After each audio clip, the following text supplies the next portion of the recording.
Eu sou André Esteves e hoje eu quero conversar com você sobre os 5 sinais de que tudo está ficando pesado demais na sua vida e que você pode estar entrando no modo sobrevivência. Você é um caregiver? E por caregiver eu quero dizer um cuidador ou uma cuidadora, mas não um cuidador profissional, tá? Aquela pessoa que de repente se encontra nesse papel de cuidador ou cuidadora. Um filho, um sobrinho, e aí entenda-se sempre ele ou ela, tá? Que está nesse papel central de cuidar de alguém e que não foi necessariamente uma escolha, pode até ter sido, mas foram circunstâncias da vida, não é? A vida foi mudando, a vida foi progressando e chega um momento na vida, geralmente na metade da vida das pessoas, onde elas se veem numa situação de tornar-se cuidador ou cuidadora de pais idosos. Pode ser um pai, uma mãe ou até mesmo ambos, não é? Ao mesmo tempo. Então, se você se identifica com essa situação de cuidador, principalmente cuidador da saúde de alguém, não é? Então, hoje você presta atenção, porque eu vou te contar esses 5 sinais e depois eu vou te dizer, mais no final do vídeo, o que a gente pode fazer uma vez que nós identificamos um ou mais sinais para tentar aliviar um pouco e evitar entrar no modo sobrevivência, tá ok? Então, imagina, você pode ser um filho único, uma filha única, ou pode ser aquele sobrinho, ou até mesmo aquele vizinho ou vizinha que é amigo, que tá ali perto e acaba sendo a única pessoa na vida de alguém, não é? Imagina que tudo se centra em você. Então, de repente, você se encontra com situações que você não esperava que de repente você tivesse que começar a ter que gestionar. Vou te dar alguns exemplos. Consultas médicas, seja no sistema público ou privado de saúde, requerem agendamento, requerem seguimento, requerem acompanhamento. Muitas vezes você tem que acompanhar essa pessoa.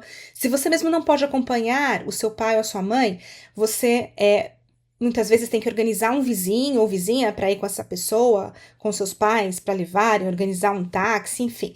Tem que fazer toda essa gestão das consultas, do acompanhamento médico, depois da farmácia, dos remédios, dependendo do grau de dependência dessa pessoa, você pode precisar fazer gestões de supermercado, seja online ou presencialmente.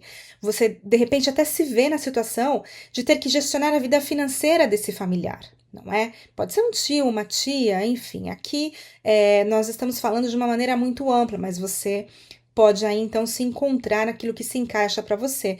E hoje em dia, então, imagina toda essa questão de bancos digitais, senhas, biometrias, biometria facial. É muito complicado fazer essa gestão financeira para alguém, não é? Principalmente se essa pessoa for idosa, os idosos tendem a ter mais dificuldades com o digital no geral e acompanhar todas essas mudanças, não é? São muitas senhas que tem que lembrar, são muitas maneiras de acessar uma conta bancária, seja via celular, seja via computador, enfim, você pode se ver na situação de ter que gestionar as senhas dessa pessoa, a conta bancária, verificar os pagamentos, fazer as compras, verificar que a casa está limpa. Se a casa não está limpa, contratar alguém para limpar se você não pode limpar você mesmo. Enfim, o número de gestões que vão passar a fazer parte da sua vida aumenta consideravelmente, tá? Então, a situação número 1 é aquela na qual você se encontra no centro de várias gestões que não fazem parte da sua vida diretamente, mas fazem parte e são a base da vida dessa pessoa a qual você está cuidando, tá? Aqui, o que pesa, na verdade, não é somente fazer a gestão, porque muita gente pode dizer, tá bom, mas isso é rápido, você pega no telefone e agenda a consulta, ou você chama um táxi e o táxi para na porta da pessoa, mas a questão não é essa, a questão é a soma das gestões.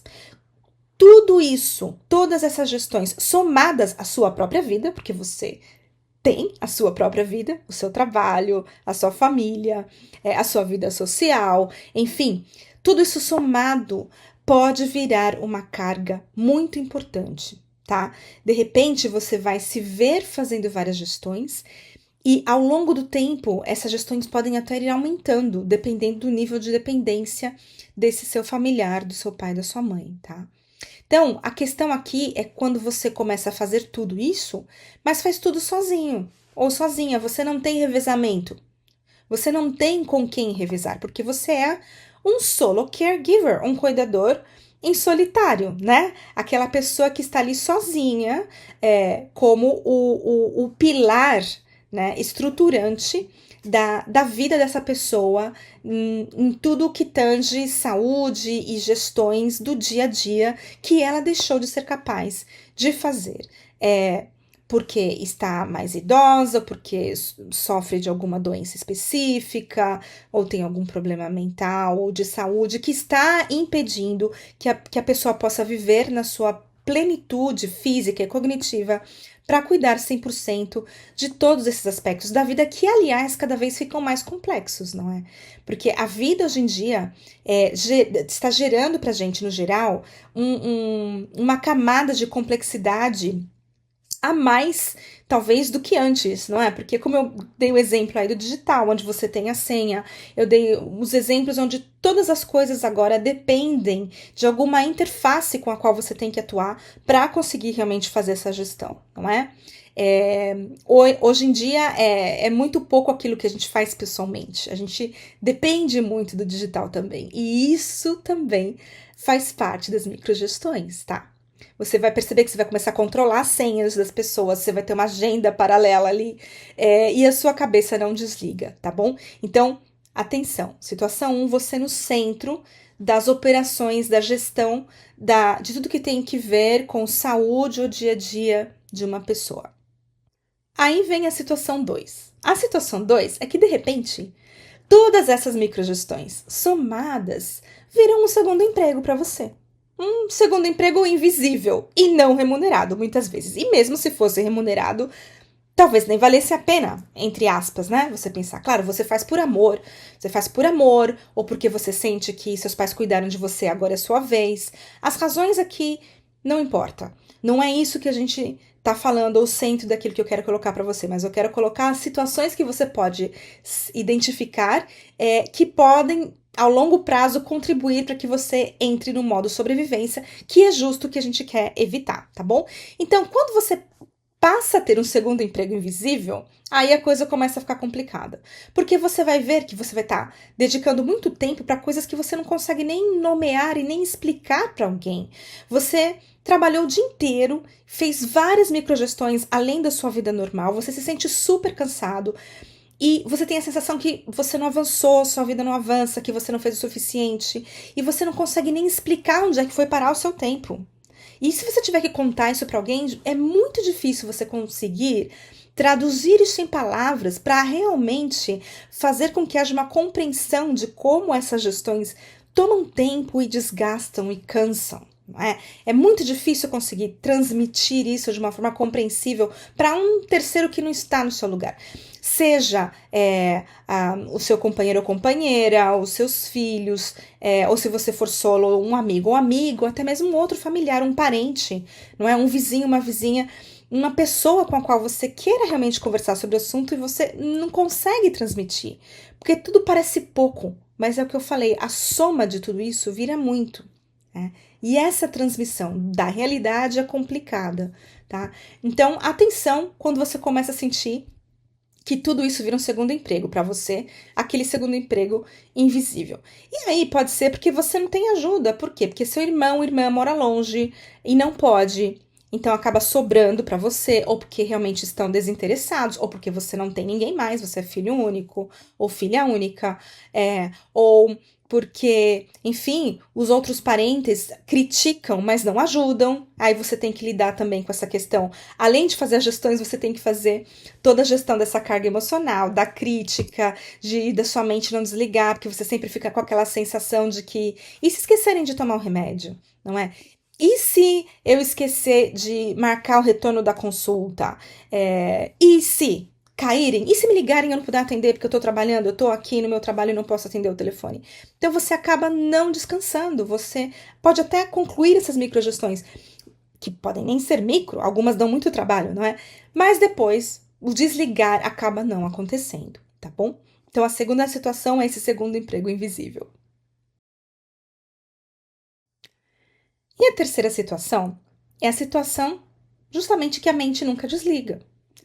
Você vai perceber que você vai ter que tomar decisões. Tomar decisões também cansa, principalmente quando são muitas decisões e frequentes, decisões importantes, não é? Então, você aí tem que decidir o que falar, o que não falar, com quem falar, como, por quê, o que fazer, o que não fazer, o que ocultar, o que não ocultar. Tudo que seja para o sistema não quebrar, não é?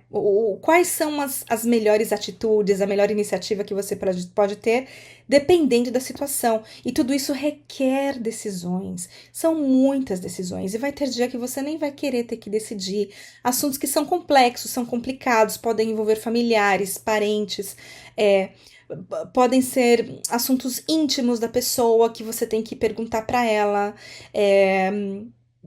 Como falar muitas vezes, né? O que dizer, escolher as palavras para evitar conflito com a própria pessoa sendo cuidada ou com o entorno, seu entorno, seus irmãos, suas irmãs, seus familiares, os vizinhos, o que eles vão pensar de mim. Enfim, tudo isso pode ser extremamente desgastante e consome tempo.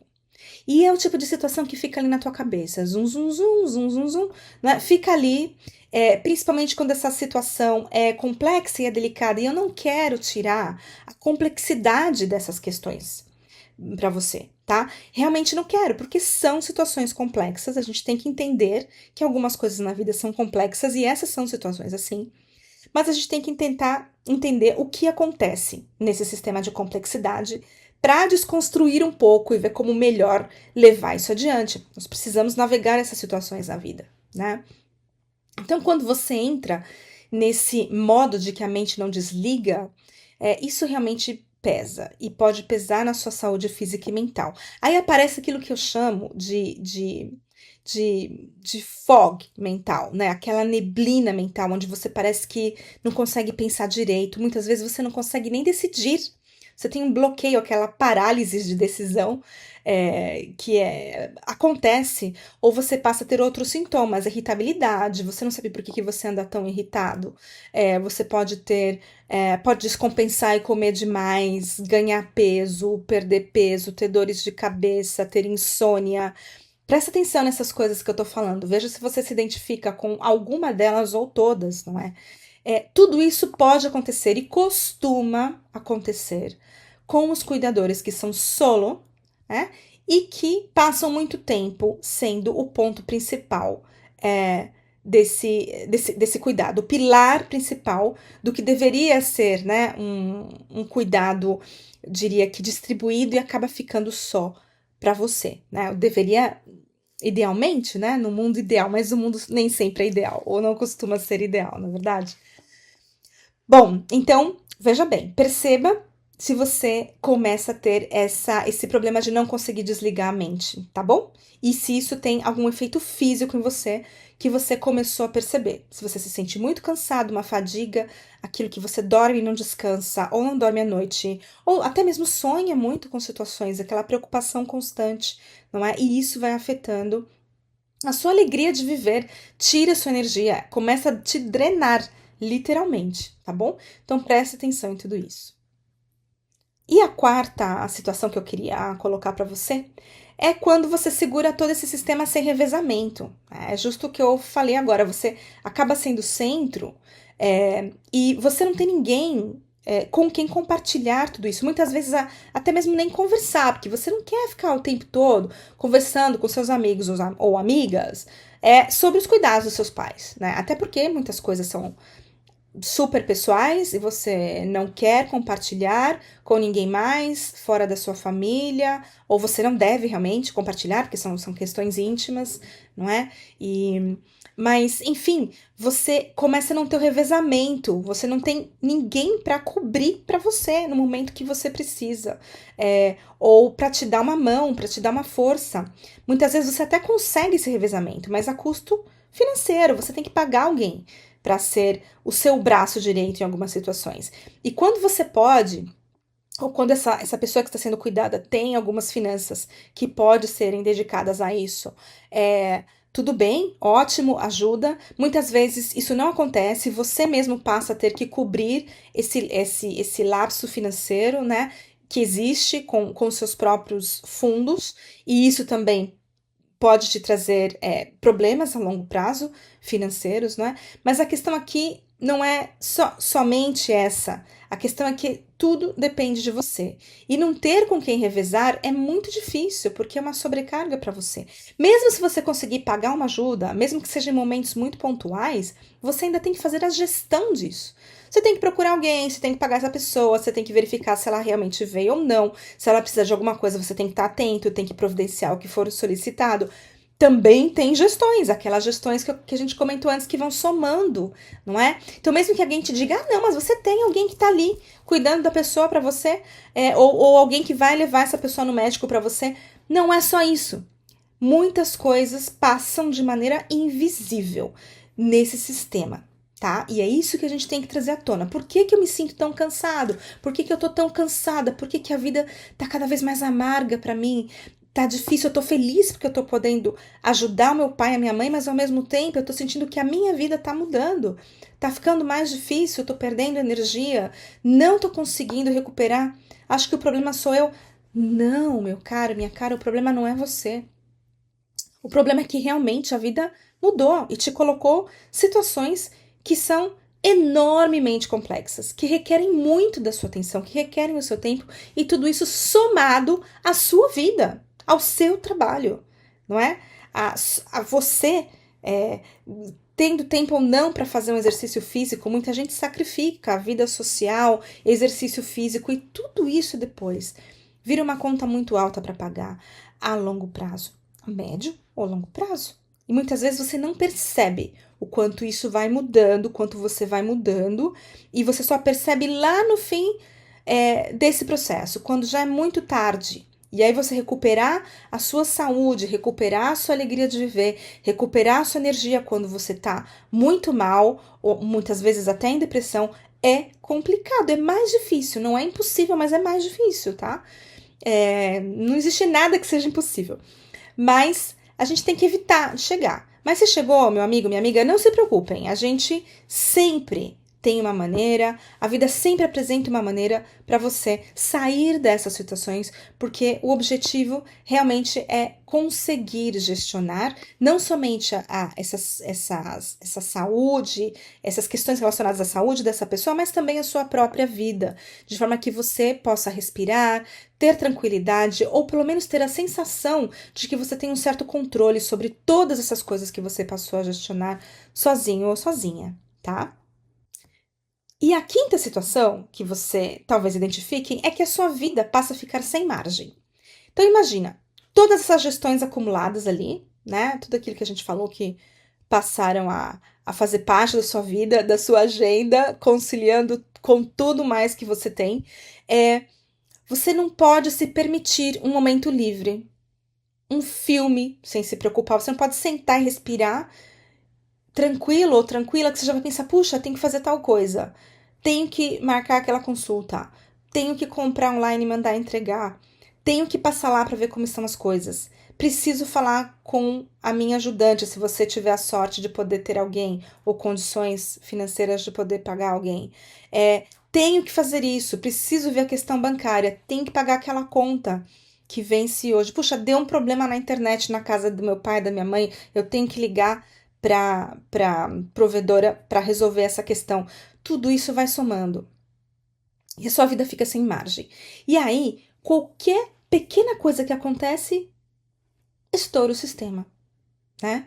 Então, você começa a ficar rígido, pensando assim, não posso permitir que uma pequena coisa estoure o sistema, mas você não tem como controlar. Então, você aumenta essa rigidez interna, você pode até ser uma pessoa organizada, etc. E você vai sentir que há um endurecimento interno de alguma forma, né, onde você tenta manter tudo coordenado e sob controle, mas qualquer coisa, por menor que seja, pode estourar o sistema e trazer consequências para você, tá? Que podem ser importantes, tá? Então, é muito importante a gente identificar tudo isso. É muito importante a gente parar para analisar parar e pensar, porque não temos nem tempo de pensar em tudo que estamos fazendo. As coisas se acumulam de tal forma e aumentam de tal forma que você acaba não se dando tempo de parar e pensar. E muitas vezes você pensa e você está tão cansado que você não consegue identificar essas coisas todas que eu tô te comentando aqui, não é? Onde mesmo quando você senta para descansar, você continua de pé. Por quê? Porque você não consegue relaxar, né? Assim, você não consegue realmente se desligar, tá bom? Então, eu preparei para você aqui um guia de 7 dias, que é uma espécie de planejamento. Eu chamo isso de roadmap, não é? Para você fazer aquela trajetória, traçar aquele trajeto, identificando quais são as principais questões que você está enfrentando, refletindo, pensando o que é que você está sentindo que está te bloqueando, ou ações que você poderia fazer, quais são ações mais complicadas de fazer e por quê. Quem está envolvido, quem não está, quem poderia estar envolvido, enfim, para você fazer essa auditoria da sua vida nesse sentido dos cuidados, né? Você como solo caregiver, tá? Fazer essa auditoria para depois poder tomar ações, né? Alguma ação em concreto que possa aliviar a sua vida, te dar um respiro, ou pelo menos te trazer de volta a sensação de que você tem mais algum controle. O link tá aqui na descrição, tá? Você pode fazer o download, é gratuito. Aproveita esse recurso e aproveita para refletir realmente e pensar qual é a vantagem de você identificar tudo isso antes e quais ações podem evitar que você entre no modo sobrevivência depois, quando tudo isso, se você tiver 5 situações ao mesmo tempo e muitas outras que eu não comentei aqui hoje, podem fazer da sua vida muito complicada e podem te tirar a alegria de viver, tá? E aqui a gente vive para ser alegre e para ser feliz, tá bom? Então fica o convite para você fazer um download, e se você quiser comentar comigo, se você se identificou com alguma dessas 5 situações, escreve aqui nos comentários para mim, tá? Coloca aqui, me identifico, e diz para mim como é que você se sente. É isso, espero que te ajude. Um grande abraço.